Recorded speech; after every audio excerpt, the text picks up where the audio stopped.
Earlier this month, I participated in the Snake Discovery Enclosure Buildoff. I was one of 10 reptile personalities invited to compete, and it was a blast! And full disclosure, a little intimidating to rub elbows with big names like Dave Kaufman, Tyler Ruggie, and Dan the Turtle Man. As usual, each of us was given just 6 precious hours to create a show-stopping 4x2x2 PVC enclosure, which was donated for the event by Custom Reptile Habitats. Now, I wanted to do a time-lapse video of the build for you all, but as luck would have it, my phone decided to quit filming halfway through, and I didn't catch the problem in time. Lesson learned? Anyway, I've observed that in past competitions, people generally set up temperate to tropical enclosures. While all that green sure is attractive, I'm actually not very skilled in that area. So, at the encouragement of my husband, I opted to play to my strengths instead with a desert-style setup. And not just any desert. I wanted to honor the beauty of the Utah desert that I love. I thought that I would be the only one creating a desert-themed setup this year, but it turns out that the Pangea team had the exact same idea. So you'll have to tell me which desert enclosure you like best.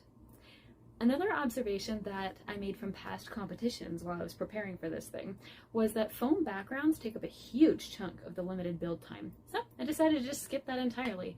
And I'm hopeless at foam carving anyway, so I used paint for my background instead. I started with the same blue paint that I used for my oscillated skink build, since I really liked how that turned out.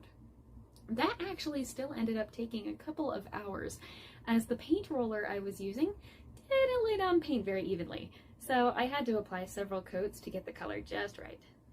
In between coats of paint, I worked on the basking platform. See, I prefer real stone for a basking surface in arid and semi-arid setups, as this material is what reptiles are commonly basking on in the wild, and it retains heat so well. Fortunately, I managed to snag about half of the available stone in the initial dash for supplies. So after arranging the stones to my liking, I secured them in place with Gorilla Glue to prevent collapse. One problem, I forgot to grab a pair of disposable gloves for handling the glue-covered basking platform, so my hands got covered in super glue and dirt. For what it's worth though, I wasn't the only one who made the mistake, and at least the glue's off now. Spick and span. Once the paint was dry enough, I added my substrate mix. This ended up being more complicated than I originally planned, as arid substrate supplies were quite limited.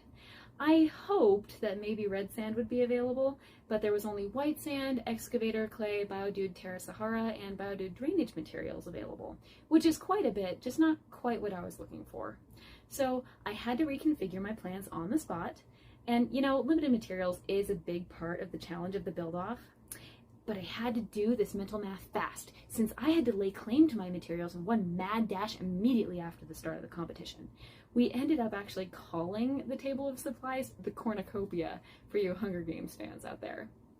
Now, Biodude Terra Sahara is a good base if you want to set up a semi-arid bioactive viv, but since I was building with the Chuckwalla in mind, which needs more of an arid environment, I knew that this enclosure would likely just end up too hot and dry for bioactive to be very practical. With the sands and reptisoil already claimed at this point, which would have been my preference in this situation, I decided to nab bags of Terra Sahara, Hydrogrow gravel, and the Hydrogrow V2 clay lumps. At first, my strategy was to use the Terra Sahara for a bottom layer and then lay the gravel on top, but instead of looking like a desertscape, the blue background made my build look distinct like an aquarium. Yikes! So, new plan, mix the materials and then scatter the clay bits on top for some extra variety in the terrain. Fortunately, this strategy produced a look that I could be happy with. In the Enclosure Build-Off, each competitor is allowed to bring one special item to help their build stand out. This year, there were a lot of 3D printed pieces, and more than one team brought a pre-made background and a genius strategy to save on time. Coincidentally, my initial plan was to use a 3D printed dragon skeleton in my build, but when I was looking, I couldn't find any designs that I liked that were big enough to make the kind of statement I wanted, and by the time I came to that conclusion, I had run out of time to commission a custom print. So instead I asked myself, what is the must-have item that I can't build without? My first thought was flagstone, but since I was flying to Minnesota, packing along 50 pounds of rock in my carry-on wasn't exactly practical. So in the end, I settled on some sagebrush wood, which I'm quite happy with since it strengthened the Utah theme and has a very unique appearance. I got more than one admiring comment from my fellow competitors about my choice. You know, maybe there's room in the reptile market to start selling sagewood. Maybe? Maybe not? I'll think about it. Anyway, in addition to the basking platform in sage, I added a large Universal Rocks artificial boulder that I scored as my prize for being part of the winning Team Black during the earlier scavenger hunt, plus a few Exoterra rock outcrops ornaments. As much as I love real rock, it's just not practical to put a giant boulder in a 4x2x2 reptile enclosure. Plus, since Universal Rocks products are hollow, it can also double as a humid hide. To help these artificial rocks match the color of the real rock I had in there, I decided to use some Universal Rocks sand paint to touch things up a bit, and I think it really made a big difference.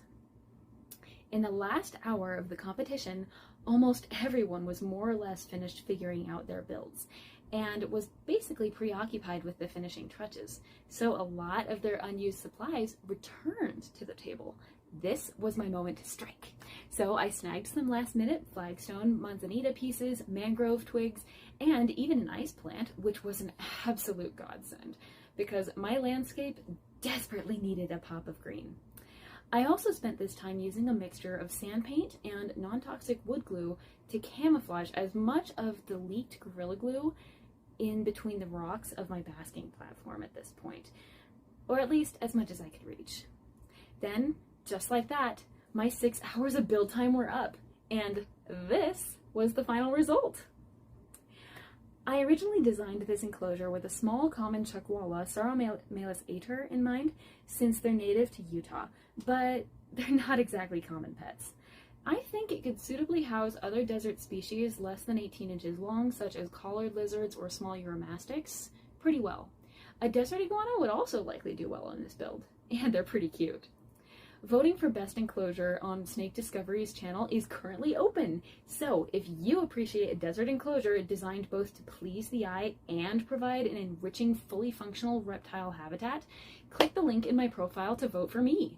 See, if ReptiFiles makes top 3, I get to return next year for the Tournament of Champions, and I already have a few show-stopping design ideas in mind.